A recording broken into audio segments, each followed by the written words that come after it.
Saludos, bienvenidos a otro jueves de Hablando de Frente a las 7:30 de la noche. Recuerden que cuando aquí no nos pueden sintonizar, estamos en las redes de YouTube, de Vallarino, Panamá y de Next Noticias. Hoy empiezo por desmentir una noticia que acabo de estar viendo en redes, diciendo que ya se había notificado al expresidente Martinelli de la sentencia de New Business. Eso es absolutamente falso y de hecho es criterio de esta defensa, y así lo establece la ley, que al él estar en un asilo diplomático, las notificaciones deben hacerse en la forma en que prevén las convenciones, y es la forma en que él debe ser notificado de todos los procesos. Valga decir que ya la Cancillería notificó en tiempo oportuno a la Corte Suprema de Justicia que el señor Ricardo Martinelli había recibido un asilo un asilo político, es decir, considerado un perseguido político por parte de la República de Nicaragua. Yo voy a hacer unas breves consideraciones, porque no es el tema al que le voy a dedicar el programa, pero unas breves consideraciones al asilo político. Aquí se ha querido decir que porque se enfrenta un proceso de carácter penal, no entra la figura del asilo político. Y yo le voy a traer al público, para que ustedes mismos tomen sus propias determinaciones, una serie de ejemplos que ya nosotros hemos tenido en sentido contrario aquí en Panamá. Cuando aquí se le concedió asilo político al expresidente de Guatemala, el señor Serrano Elías, él mismo enfrentó procesos penales en Guatemala. Panamá, el estado asilante, consideró, y todavía lo ha considerado, como una persecución política en su momento, y garantizó el asilo político del expresidente Serrano. Con relación al expresidente de Ecuador, Abdalá Bucaram, la situación fue igual. En su momento enfrentó procesos en Ecuador y Panamá negó extradiciones y mantuvo un asilo político para el expresidente Abdalá Bucaram hasta su decisión de irse al Ecuador nuevamente. También sucedió con Raúl Cedras. Raúl Cedras era una persona que era considerado un dictador en su momento en su país, y que Panamá le dio asilo político, pese a que se hablaba de la cantidad de situaciones que podían haber ocurrido bajo su mandato. Y se me queda, bueno, ahí todo el tema del Shah de Irán, mucho más atrás, pero lo importante que trato de ejemplarizarles con esto es que a quien se le presentan las evidencias de lo que está ocurriendo y cómo ha sucedido un proceso irregular, y el momento político y las situaciones que está enfrentando y que ponen en riesgo la vida, se le presenta al Estado asilante. En este caso, a la República de Nicaragua. En este caso, cuando a un Estado se le presenta, mira, aquí se está violentando el debido proceso, aquí no se permite interrogar testigos, aquí cambiaron los términos de la casación, aquí simplemente no nos permiten ni presentar escritos, ni nos reciben escritos, ni siquiera nos muestran el expediente, y se muestran las evidencias de eso, aparte de un plan. Cuando el presidente Martinelli habló de una situación en donde había riesgo para su vida, y yo creo que yo he sido muy responsable en los comentarios que yo he hecho, no significa necesariamente que es que se contrató un sicario para meterle un tiro en la cabeza. Hay miles de formas en que se puede poner en riesgo la vida de una persona de manera muy planificada, incluyendo ponerlo en ciertos sectores peligrosos como la Mega Joya, en donde hayan personas que hayan podido ser víctimas incluso de sus decisiones en su momento dado de seguridad como presidente de la República, ponerlo en ciertas condiciones de su edad, generar ciertos temas de torturas, porque no tienen otro nombre. Y aquí yo voy a recordar una serie de situaciones que nosotros tuvimos. Y quiero que sepan, hay una persona que está informando y que hemos requerido que sea receptada como testigo protegido en la asamblea de cuál es la planificación que se tiene detrás de esto con Ricardo Martinelli. Hay un comisionado que lo más probable, yo voy a pedirle que comparezca a este proceso, a este programa, perdón, dando la cara. Y que ese comisionado puede decir de quién específicamente, porque es algo que hemos querido guardar para el momento judicial adecuado, para que ese comisionado indique de manera clara y personal quién le pidió en su momento al más alto nivel cortar la luz de donde estaba Ricardo en Renacer y poner una culebra venenosa donde él vivía. Este comisionado se negó a esa orden y fue trasladado. Y los traslados existen y el momento coincide con esa situación. Esa es una manera de atentar contra la vida de él. La otra, cambiándole las medicinas en el centro penitenciario, no dándole el acceso al hospital. A Ricardo Martinelli hubo un momento que de hecho yo no era parte de la defensa, estaba en la Asociación de Abogados Penalistas y me contactan a mí para que yo fuera en la defensa de la profesión de abogado y en defensa de la situación de derechos humanos, fuera a constatar por propia vista mía lo que estaba ocurriendo en un hospital. Y yo llegué al Hospital Nacional a la 1 de la mañana, al lugar en donde son los cuartos y las salas. El presidente Martinelli estaba sujeto a una serie de exámenes, le habían puesto, no me acuerdo, era yodo y otras sustancias porque le iban a hacer unos exámenes al día siguiente. Y llegó la orden de sacarlo del hospital, no importa qué. Y yo quiero que ustedes recuerden algo. Ricardo Martinelli, no es que él podía trasladarse, vean, guardias, háganme un favor y llévenme a mí al Hospital Nacional. No, eso venía de una decisión médica que se había tomado y por eso lo trasladaron a él. Él no estaba en voluntad de su movimiento, es decir, él estaba detenido en su momento en Renacer y lo llevan al Hospital Nacional por el criterio médico de que debe ir al Hospital Nacional a realizarse esos exámenes. Cuando estuvimos ahí a la 1, 2 de la mañana, vimos un contingente policial, que la gente lo va a ver, en donde con sábanas, porque estaban haciendo algo indebido, tratan de tapar a que no se pudiera filmar, que no se pudiera sacar lo que estaban haciendo. Recuerdo la valentía de la primera dama Marta Martinelli, quien arrancó las sábanas y lo jaló para dentro de nuevo del cuarto, pero era posiblemente unos 30 o 40 policías en ese momento, liderados por un comisionado Bill, que la misión era sacarlo del hospital. Si Ricardo Martinelli no necesitaba hospital, si hubiera sido que no necesitara hospital, les vuelvo a reiterar, entiendan que esa es una decisión médica. No era Ricardo quien decidía pónganme en el hospital o no. Era el médico quien tomaba esa decisión. Y el médico que ese día lo vimos, lo entrevistamos, de hecho el médico que dio la orden contraria hoy día está o detenido o bajo detención domiciliaria por los escándalos dados con los hisopados en su momento. Pero ese médico decía tener instrucciones de la Presidencia de la República. Es decir, así mismo como a mí me dijeron en la corte, es que esto lo estamos haciendo por instrucciones, entre comillas, un médico que debe velar por la salud y le debe importar 3 rábanos lo que diga un presidente o no, dice, lo que pasa es que yo estoy siguiendo instrucciones.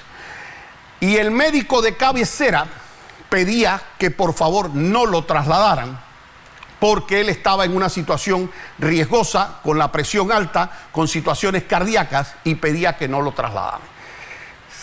Tanto estaba necesitando ese día el tema en el hospital que ellos mismos lo trasladan al Hospital Santo Tomás. Es decir, si él no necesitaba la atención médica, por qué los médicos del Estado entonces agarraron y determinaron llevárselo al Hospital Santo Tomás. Porque si él no hubiera estado requiriendo la atención médica y la hospitalización, entonces simplemente lo hubieran sacado y se lo llevaban para Renacer. La información que se receptó venía de lo más alto y de lo más cercano a la presidencia de la República. Esa información se consignó y junto a todos los elementos que se han dado, se le dio a varias representaciones en su momento, y agradecemos que la representación de la República de Nicaragua entendió y así lo manifestó, que se estaba ante una situación de una persecución de carácter política.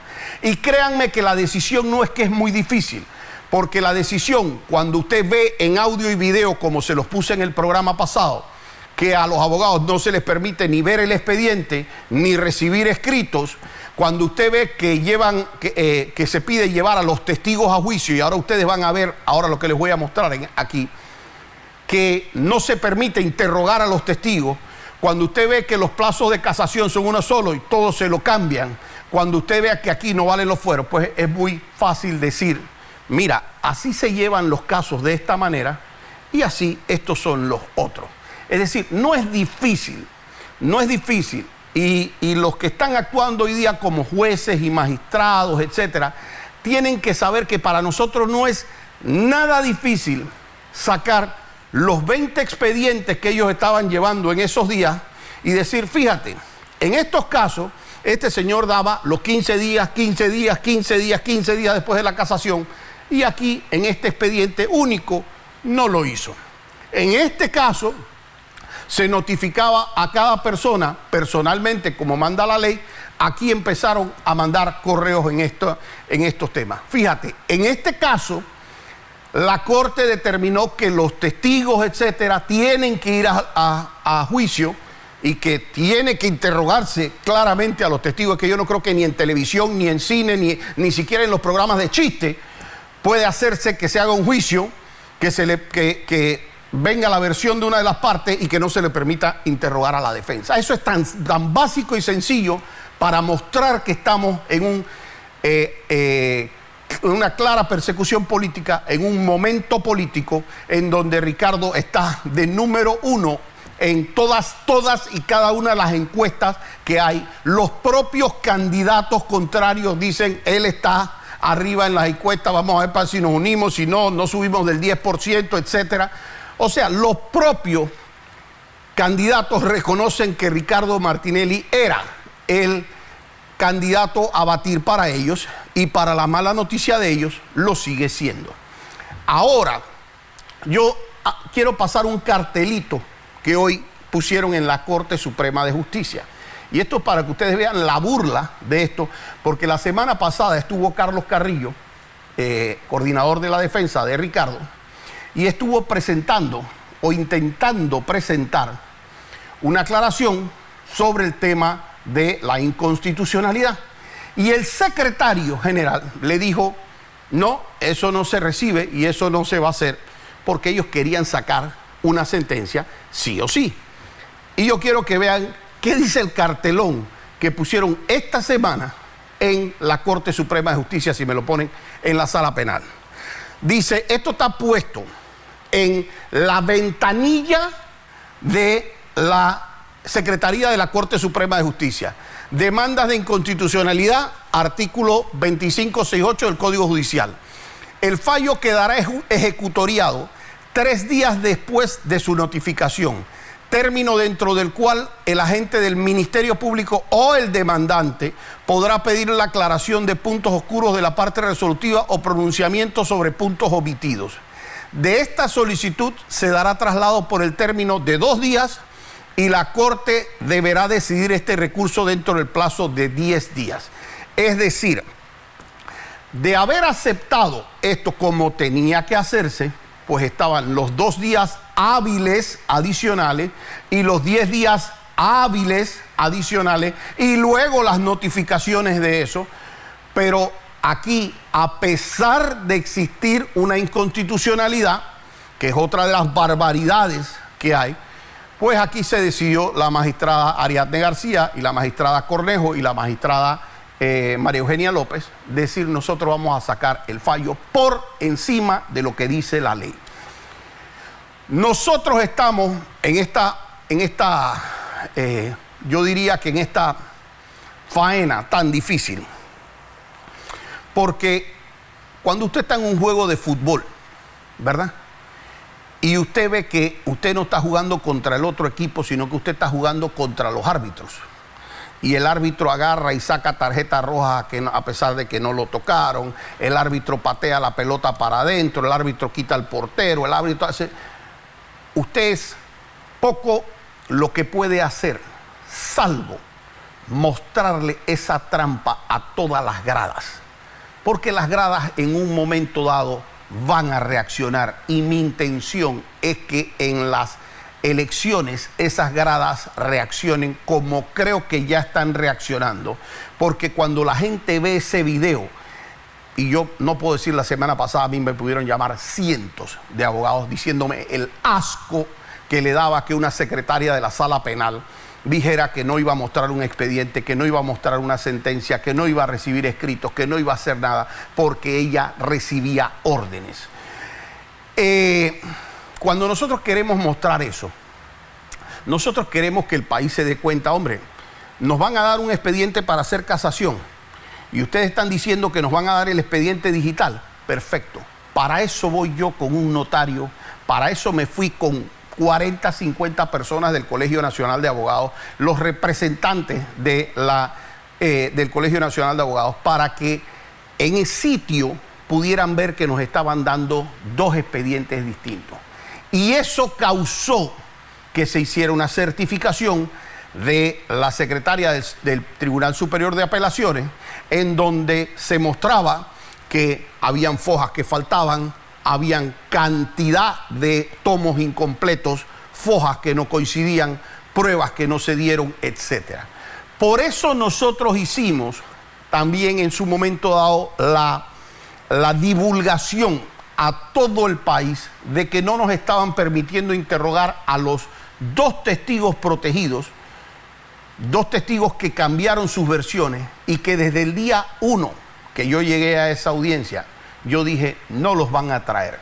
Y yo sabía que no podían traerlos porque el nivel de exposición que tenía el caso para caerse si los ponían ahí encima era, pero bárbaro. Ahora, aquí han tratado de decir nuevamente que es que el caso no tiene recursos. Ya se inadmitió una casación y eso no tiene recursos. Yo la semana pasada les dije que les iba a indicar con caso puntual, y de hecho se los voy a traer, cómo sí existen recursos cuando la casación no es admitida. Hay una diferencia, porque la ley lo que dice es que contra las decisiones de la sala dentro de un proceso no existe recurso. Pero cuando la sala no entró a decidir porque dice que inadmite el recurso, sí existen recursos todavía, porque la sala no tomó una decisión al más alto nivel. Y entre ellos quiero presentarles entonces ahora uno de los casos, porque se los voy a ir sacando uno por uno para que puedan ver cómo se dan las trampas en esto, si es que insisten en hacerlo, de cómo se ha dado esto. Y si me ponen por favor el caso que les quiero mostrar en pantalla. Fíjense aquí, este fue un proceso que se dio en la sala civil, en donde ustedes ven que no se admite, ven que está subrayado donde dice no se admite el recurso de casación, y de hecho en este caso se mandaba a corregir. El caso era entre Agapito Banda Gutiérrez contra Hacienda Chichebre S.A. Ustedes ven que eso está firmado por 3 magistrados en su momento: Alberto Cigarrista, Harley Mitcher, Esmeralda Arosemena de Troitiño. Es decir, para los efectos de muchas personas, ese era el final del caso, la inadmisión del proceso. Sin embargo, un abogado muy hábil, por cierto, amigo, lo conocemos bien, conocemos sus capacidades, Miguel Ávila, plantea y dice, señores, ahí no hay una decisión de la sala civil. Ahí lo que hay es una inadmisión. Y de hecho, si se pueden ver temas constitucionales de temas que son digamos, de menor importancia, ¿cómo no se va a poder ver un tema de constitucionalidad? Y presenta el proceso de inconstitucionalidad que les pongo de presente. Aquí, bueno, aquí era una decisión, no sé si tenemos la portada, si en controles me tienen la portada del recurso. Había una que tenía la portada del recurso específicamente, no sé si la podemos tener.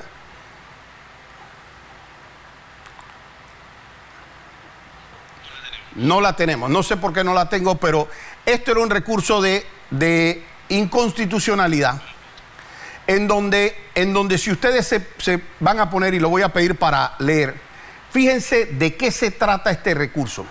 Se toma la inconstitucionalidad, y de esa inconstitucionalidad lo que se dice es que se violó el debido proceso. ¿Pero por qué? Porque no se permitió interrogar a los testigos y peritos de una de las partes. Y la Corte dice, no solamente sancionaron a la juez en su momento dado, que se reconoce la sanción que se hace sobre la juez, sino que la Corte dice, eso no puede ser. La Corte Suprema entera dice, eso no puede ser. No puede ser que nosotros tengamos un proceso en donde se le permita a una parte hacer la presentación de la prueba y a otra no se le permite interrogar. Y ahora sí me presentan para hacerle lectura para los televidentes cuáles fueron las decisiones. Dice, esa participación en la actividad probatoria es parte del derecho de defensa, que en esta ocasión, siendo objetivo, fue vulnerado por el tribunal primario al no permitirse, bajo el sustento de que se trataba de una prueba de oficio, la formulación de preguntas y repreguntas de las partes durante el acto de entrega del informe por parte de los peritos. Y como bien expresó el tribunal que dispuso la amonestación a la juez, el hecho de que una inspección judicial hubiese resultado exhaustiva en nada cambia lo expuesto en la resolución recurrida, en el sentido de que si producto de la inspección judicial los peritos deben rendir un informe en cumplimiento de lo estipulado en el artículo 974 del Código Judicial, debe permitirse a los apoderados de las partes la formulación de preguntas y repreguntas de aquellos. En este caso, se evidencia que la juez en todo momento ha sido indiferente a la transgresión del principio de contradicción con su actuación. Y ante esa falta de conciencia sobre este aspecto tan importante que rige el debido proceso legal, es menester que el Tribunal Constitucional, que está llamado a salvaguardar tan nobles principios, se pronuncie de manera enérgica para que se logre interiorizar la gravedad del acto por parte de la funcionaria que dictó la resolución, sobre la garantía constitucional del debido proceso, que tiene varios componentes, entre ellos el derecho a la defensa y el ejercicio del contradictorio. Señores, cuando usted va a juicio, el ejercicio de la defensa y el ejercicio del contradictorio implica que usted lleva a su abogado. Usted llega a un juicio y usted lleva a su abogado. ¿Y para qué lo lleva? Para cuando pongan el testigo ahí, su abogado le pregunte al testigo. Usted ve eso en cine, usted lo ve en televisión, usted lo ve en la vida real, es así. Para usted traer a su abogado es para que le haga las preguntas al testigo de juicio. No puede en ningún sistema decir un fiscal, mira, es que esto fue lo que me dijo a mí el testigo juez, tómelo por verdadero, aunque la defensa no haya estado presente. Él cambió su versión, sí, de su primera declaración, pero nosotros no queremos que se interrogue porque nosotros no encontramos al testigo protegido del caso más importante que ha tenido Panamá, de un expresidente, y nosotros no lo encontramos. Eso es lo más ridículo que puede haber, y yo estoy seguro, 100% seguro, que tendrán los temas constitucionales y los temas también internacionales. Si tenemos la siguiente gráfica, por favor. Dice, la Corte ha señalado en innumerables ocasiones que lo que se pretende es garantizar a las partes una igual oportunidad de acción y contradicción. Es decir, el permitir a cada parte el tomar posición con respecto a las manifestaciones, pretensiones o pruebas de la otra parte, de manera que se desarrolle el contradictorio en igualdad de condiciones. En ese sentido, la Corte ha señalado que cuando se violenta el debido proceso, justamente que se viola el debido proceso justamente cuando no se le permite a la parte participar efectivamente en esta etapa del proceso con igual oportunidad de defensa. Sentencia del 3 de mayo de 1996. O sea, en esta sentencia se citaba que eso ya lo había dicho la Corte también en 1996. No sé si tenemos ahí el final de la sentencia, los magistrados que firman esto, para que tengamos, ahí están la firma de todos los magistrados que ustedes ven, Abel Zamorano, Gabriel Fernández, Nelly Cedeño de Paredes, Secundino Mendieta, Harry Díaz, Efraín Tello, y creo que en la próxima página seguía, si no me equivoco, Jerónimo Mejía y otro magistrado más.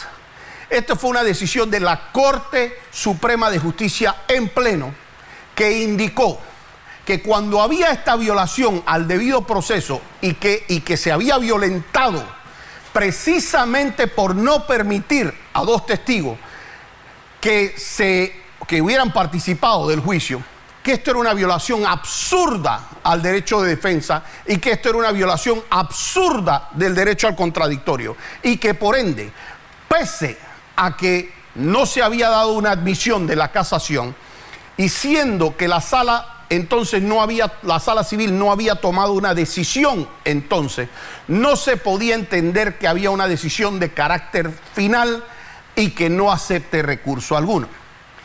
Aparte de esto y aparte de los recursos que la defensa tenga de aclaración, de revisión, de amparo y cualquier otra cosa, al no tener una decisión de la sala, fíjense que incluso aquí decía, la Corte decía, hoy nos preguntamos, fíjense, de si es importante o no, hoy nos preguntamos si la omisión del debido proceso que hiciera la jugadora fuera precisamente lo que llevó a adoptar su decisión final, como expresó el demandante, o si por el contrario, dicha falencia resultó intrascendente para los resultados del proceso. La verdad es que nunca lo sabremos, pero ello no importa, pues la violación constitucional del debido proceso no es un tema que permita medición. Por tal razón, para el Pleno es claro que se incurrió en una omisión del artículo 32, que es el del debido proceso constitucional, al limitarse el derecho de defensa que garantiza la obligación de ser oído por el tribunal de la causa y a refutar las pruebas en su contra. Esto, como ya lo dijimos, forma parte del debido proceso legal. Entonces, cuando yo les digo a ustedes que este tema del contradictorio es un tema básico, es lo básico. Si usted va al juicio para que el juez le diga, mire lo que dijeron los testigos, no diga nada, no hable usted. O sea, no le puede preguntar nada.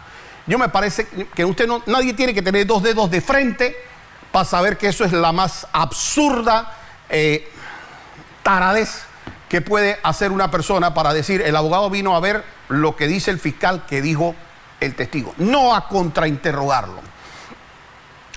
Pero pese a todos estos recursos que tiene la defensa, adicional a eso, esta sentencia, cuando se dictó en primera instancia, es decir, por Valoisa Martínez, tenía personas que la juez declaró culpable y tenía personas que la juez declaró absuelta en una sola sentencia.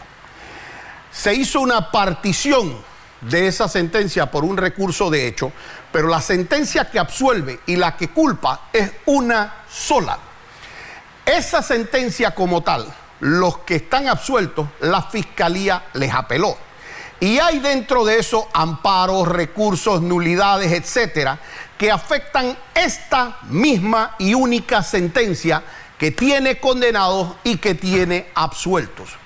Esa misma sentencia que no fue tocada en el tema de la sala penal, es decir, no hay una decisión de la sala penal porque se inadmitió el recurso, todavía tiene nulidades de por medio, amparo, etcétera, dados por otras partes, que entre otras cosas pudiera decidir perfectamente un tribunal superior, decir, se anula desde esta foja para adelante todo lo actuado, que es parte de lo que son las peticiones. Es decir, puede un amparo hacer eso, puede surgir cualquier tema en relación a la apelación y a los demás recursos que se están haciendo allá.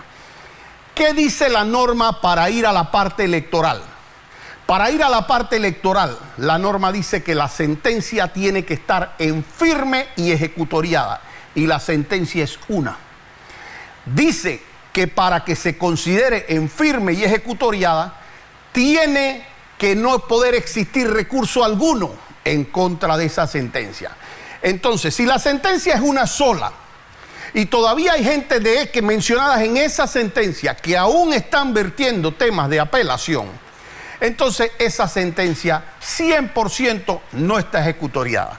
Yo estoy bajo el pleno convencimiento que nosotros estamos ante una dictadura judicial. Y nuestro trabajo es seguirlos dejando en evidencia lo que están haciendo. Pero este es un llamado para el Tribunal Electoral, porque a ustedes les viene después la pelota. Y ustedes tienen que certificar, como árbitros que son, si lo que a ustedes le están mandando es una sentencia ejecutoriada o en firme o no. Y eso que está ahí no es una sentencia en firme ni ejecutoriada, porque todavía tiene recursos de personas vinculadas a esa sentencia.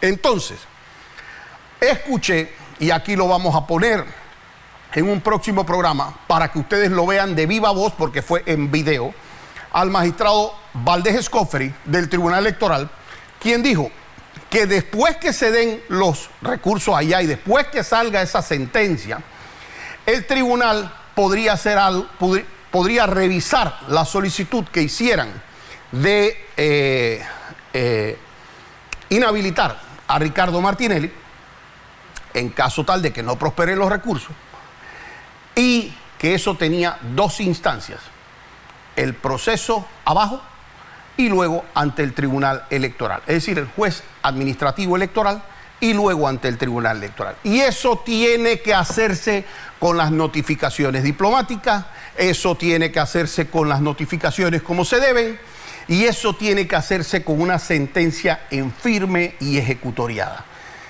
Yo tengo el video, lo guardo, porque me dicen que existe mucha presión para tratar de que no se dé un proceso.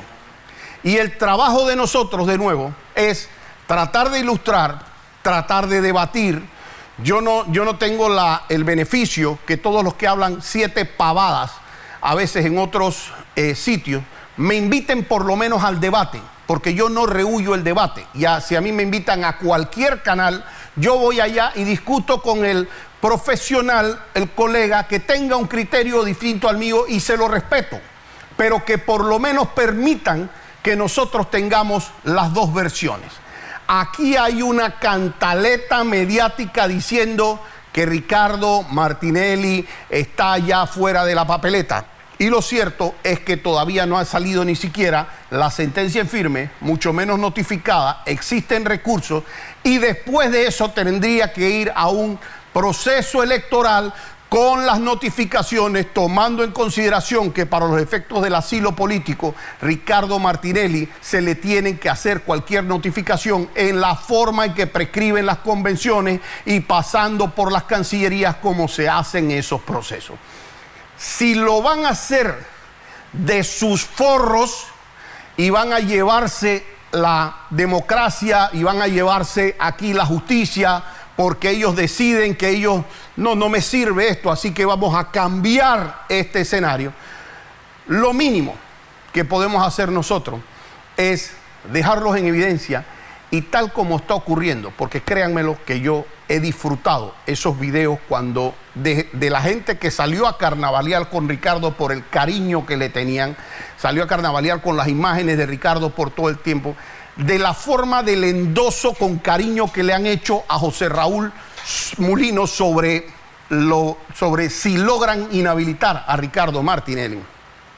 Pero también ya el resentimiento de las personas, que ninguno de estos candidatos de gobierno se atreve ahora mismo a ir a un evento público, porque lo que le gritan, no lo puedo ni decir en televisión, pero ellos saben que tienen el desprecio de las personas por estar haciendo trampa. Esto que estamos viendo nosotros en un proceso judicial, grábenselo. no es un tema contra Ricardo Martinelli. Ricardo Martinelli es de segunda importancia en este tema. Este es un tema para volarse la democracia de Panamá, a tratar de quedarse con el poder en unas elecciones y violentar lo que usted ha conocido como un sistema democrático a sopretexto de los procesos judiciales. A nosotros nos dicen o nos tratan, y con esto acabo el programa, de tercos, de que insistimos en el recurso, de que ponemos otros recursos, de que tratamos una o la otra, y es que nosotros no nos rendimos. Y yo siempre me quedo con un ejemplo en la cabeza, bueno, varios, porque Panamá también tuvo el caso de Arnulfo Arias, etc. Pero un caso reciente fue el del presidente actual de Brasil. Al presidente actual de Brasil lo condenaron en una casación, y creo que eran como 12 años, y de hecho hasta estuvo detenido un tiempo. Y hubo manipuleo sobre los procesos judiciales que luego salieron clarísimos, porque la gente empezó a hablar. Y cuando salió la forma en que manipularon los procesos, hoy día ese señor es presidente de Brasil. ¿Y saben por qué es presidente de Brasil? Porque su equipo legal nunca se rindió. Incluso después de la casación, siguieron las revisiones, hicieron lo que hicieron y lograron revertir una sentencia. Yo no sé cómo acabó esto porque yo no tengo la bola de cristal. Lo que sí les puedo decir es que tengo un espíritu junto con mis compañeros en el equipo de defensa y que nos inspira el espíritu de guerrero que tiene Ricardo Martinelli y cada una de las personas que lo rodean, que lo siguen, que nos abrazan en la calle. Tenemos un espíritu que no nos rendimos y no nos vamos a rendir hasta ver a Ricardo en esa papeleta el 5 de mayo. Y como lo dije la vez pasada, si eso por alguna desgracia de la justicia no funciona, el 1 de julio del año 2024 va a entrar a la presidencia Ricardo Martinelli acompañado de José Raúl Mulino o José Raúl Mulino acompañado de Ricardo Martinelli. Pero grábense que es una de esas dos. Los veo así hasta el próximo jueves aquí Hablando de Frente.